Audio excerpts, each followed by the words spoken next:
স্বার্থপর এই দুনিয়া, খোদার কসম কারোর জন্য থামে না, বড় স্বার্থপর।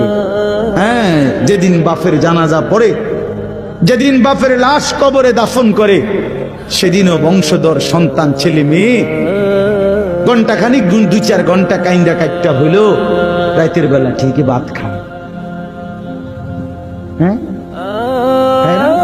পাশের ঘর থেকে খানা আনে, তারপর ঠিকই খায়। স্বার্থপর দুনিয়াতে থামে না রে ভাই, থামে না দুনিয়া। ওই জন্য আমাদের কারোর জন্য থামবে না। তুমি আমি মরে গেলে শেষ। আবারও বলছি কথা, আমি মরে গেলে এরপরে পৃথিবী যত আধুনিকে হোক না কেন, আমার কি কথা বুঝছিনি? আমি মরার পরে যদি সবার ঘর স্বর্ণের বাড়ি হয়ে যায়, তো আমার লাভ হইল কি? আমার মৃত্যুর পরে যদি সব মানুষ আধুনিক হইয়া সাঁদের দেশেও জায়গা, আমার ফায়দা কি?